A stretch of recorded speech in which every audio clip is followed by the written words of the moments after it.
கதறி அழுதபடி big pass வீட்டை விட்டு வெளியேறிய ஆரோரா சின்க்ளர் அப்படிங்கிற தலைப்பில் தான் இந்த வீடியோ இருக்க போகுது. என்னதான் இருந்தாலும் பிக் பாஸ் இப்படி ஒரு முடிவை எடுத்திருக்க கூடாது. என்ன நடந்துச்சு, ஏது நடந்துச்சு அப்படிங்கிறத பற்றி நம்ம தெளிவாக பார்க்க வேண்டியிருக்கு. பிக் பாஸ் சீசன் 9 தமிழ் இன்னும் 5 நாட்களே ஃபினாலேக்கு எஞ்சி இருக்கக்கூடிய நிலையில் 4 கண்டஸ்டன்ட் ஃபினாலே வீக்குக்குள்ளே வர்றாங்க. ஆரோரா சின்க்ளர், விக்கல்ஸ் விக்ரம், சபரிநாதன் மற்றும் திவ்யா கணேஷ். ஸோ இந்த 4 பேரில் 3 பேர் தான் ஃபினாலே மேடைக்கு போவாங்க. யாராவது ஒருத்தர் மிட்வீக் எவிக்ஷனில் பிக் பாஸ் வீட்டை விட்டு வெளியேறியே ஆகணும். அந்த ஒருத்தர் யாரு அப்படிங்கிற கேள்வி பிக் பாஸ் ரசிகர்களுக்கு மத்தியில் எழுந்திருக்கு. கண்டிப்பாக ஓட்டின்படி பார்த்தோம்னா ஆரோரா சின்க்ளர் தான் இந்த மிட்வீக் எவிக்ஷனில் பிக் பாஸ் வீட்டை விட்டு வெளியேறிய வேண்டிய ஒரு நபர். ஏன்னா இந்த பொண்ணு 50வது நாளுக்குள்ளேயே பிக் பாஸ் வீட்டை விட்டு வெளியேறி இருக்க வேண்டிய நபர். குறிப்பாக திவாகர் 42வது நாள் பிக் பாஸ் வீட்டை விட்டு எவிக்ட் ஆகிறாரு. அந்த வாரம் ஆரோரா வெளியேற வேண்டிய வாரம். ஏன்னா திவாகருடைய எவிக்ஷன் அப்படிங்கிறது ஓட்டின் அடிப்படையில் நடந்துச்சு அப்படின்னு யாருமே நம்பல. ஏன்னா திவாகரை விட ஆரோராக்கு ஓட்டு அதிகமா அப்படிங்கிற கேள்வி திவாகருடைய எவிக்ஷன் நடந்தப்ப எழுந்தது. அதையும் மீறி சேனல் ஆரோராவுக்கு சொம்படிச்சு சப்போர்ட் பண்ணி கிட்டத்தட்ட 100 நாட்கள் அப்படின்றது கூட்டிட்டு வந்திருக்காங்க. ஆரோராவுடைய ஜேர்னியை நம்ம எடுத்து பார்த்தோம்னாலே தெரியும். பிக் பாஸ் வீட்டுக்குள்ள டம்மியா உட்காந்து மிச்சர் தின்னுட்டு காலையில குளிச்சு எந்திரிச்சு மேக்கப் போட்டுக்கிட்டு யாரு கூடயாவது ஜோன் அவுட் ஆகி உட்காந்து லவ் கண்டென்ட் பண்ணதை தவிர 50 நாட்களுக்கு ஆரோரா சின்க்ளர் வேற எதுவுமே பண்ணலை. துஷார் அப்படின்ற ஒருத்தனை டோட்டலாக பலி கொடுத்து தான் அக்கா ஒரு கேமையே விளையாண்டாங்க.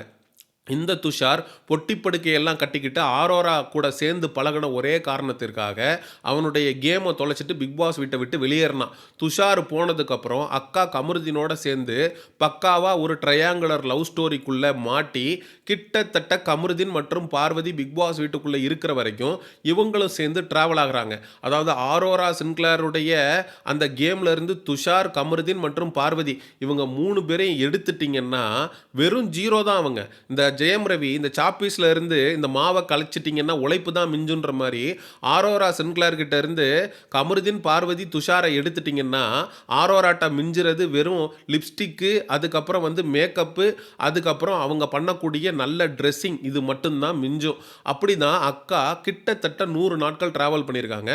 ஒட்டுமொத்தமாக சேனலும் விஜய் சேதுபதி அவர்களும் இந்த ஆரோரா சின்க்ளருக்கு தொடர்ந்து சொம்படிச்சு ஆரோரா சின்க்ளருக்கு வார வாரம் ஆரவாரம்ன்ற மாதிரி சப்போர்ட் பண்ணி அவங்கள புனிதப்படுத்தி பிக் பாஸ் ஆடியன்ஸ் கிட்ட விற்கிறதுக்கு எவ்வளவோ முயற்சி பண்ணாங்க. ஆனால் பிக் பாஸ் ரசிகர்கள் ரொம்ப ரொம்ப தெளிவானவர்கள்.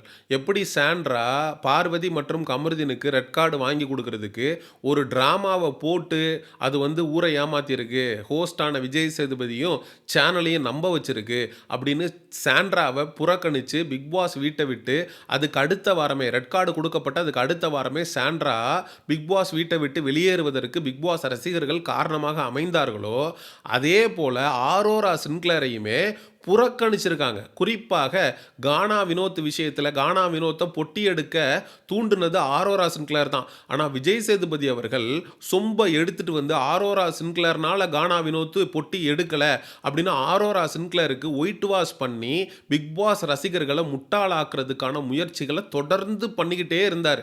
ஆனாலும் அது பிக் பாஸ் ரசிகர்கள் கிட்ட எடுபடலை.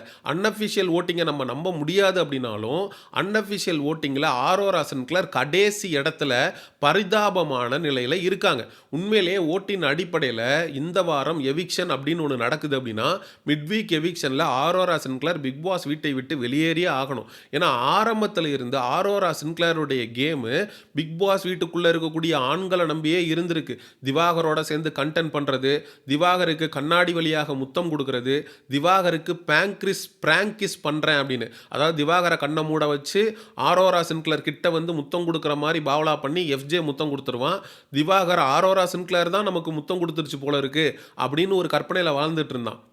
அப்போது திவாகரை வச்சு எஃப்ஜேவோட சேர்ந்து ரொமான்டிக்காக டான்ஸ் ஆடுற மாதிரியான பெர்ஃபார்மன்ஸல் பண்ணி துஷாரோட ஜோன் அவுட் ஆகி அவன் கூட சேர்ந்து லவ் கண்டென்ட் பண்ணி பாத்ரூம் ஏரியாவில் உக்காந்துக்கிட்டு வா நம்ம ரூமுக்குள்ளே போகலாம் அப்படின்னு துஷாரை கூப்பிட்டதுலேருந்து நம்ம ஆரோரா சின்க்ளர் பண்ணாத அட்டூழியங்கள் இல்லை, அல்சாட்டியங்கள் இல்லை.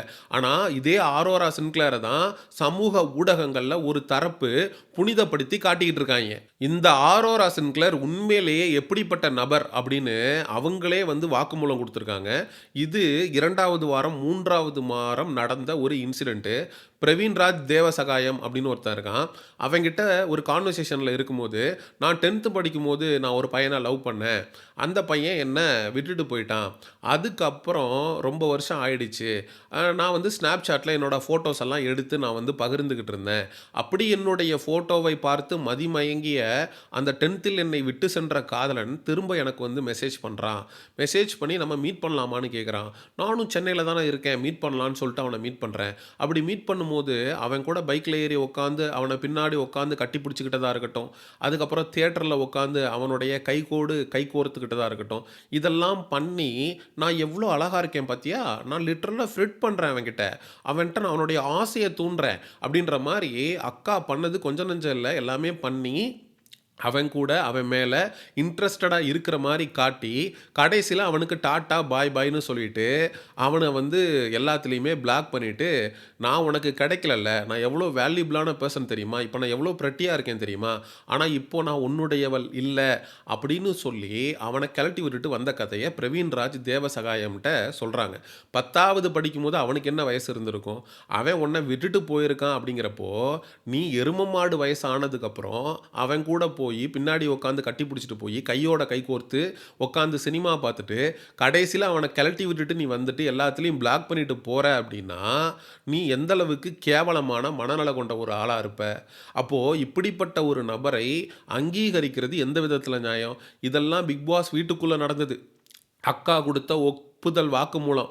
இத நான் சொல்லிக்கிட்டு இருக்கேன். பிக் பாஸ் வீட்டுக்கு வெளியில இந்த வாய்ப்பு கிடைக்கிறதுக்கு முன்னாடி அக்கா என்ன பண்ணிக்கிட்டு இருந்துச்சு, ஏது பண்ணிக்கிட்டு இருந்துச்சு அப்படின்னு நான் விலாவரியா எடுத்து பேச ஆரம்பிச்சேன் அப்படின்னா, உண்மையிலேயே காரி துப்புற மாரி இருக்கும்.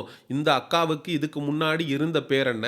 அந்த பேர வச்சு அக்கா சமூக ஊடகங்கள்ல என்னென்ன மாதிரியான கேவலமான காரியத்த செய்து வந்தாங்க, அப்படிங்கிறதெல்லாம் பற்றி நம்ம வாய் திறக்கல. ஏன் அப்படின்னா, பிக் பாஸ் வீட்டுக்குள்ள 100 நாட்கள் ஆரோரா சின்க்ளேர் செய்ததை வைத்து மட்டும் தான் நம்ம விமர்சனத்த முன்வைக்கிறோம். அதுதான் எத்திக்ஸ்ன்றதுனால அவுட் ஆஃப் த கேம் போய் நான் பேச விரும்பல. அப்போ இப்படிப்பட்ட நபர நீங்க புனிதப்படுத்தி கிட்டத்தட்ட 100 நாட்கள் கூட்டிட்டு வந்து பிக் பாஸ் ரசிகர்கள் கிட்ட இவங்கள கொண்டு வந்து சேர்ப்பதற்கான நோக்கம் என்ன? இந்த கார்ப்பரேட் அப்படின்றதுக்கு ஒரு தனிப்பட்ட அஜெண்டாவே இருக்கு. குறிப்பாக குடும்ப வாழ்வியலுக்கு எதிராக இருக்கக்கூடிய நபர்கள புரமோட் பண்றத இவனுங்க ஒரு அஜெண்டாவா வச்சிருக்கானுங்க. இப்ப ஆரோராவ டாப் 3ல கொண்டு வந்து காட்டுவது மூலமாக இந்த சமுதாயத்திற்கு இவங்க சொல்ல வர்றது என்ன தெரியுமா?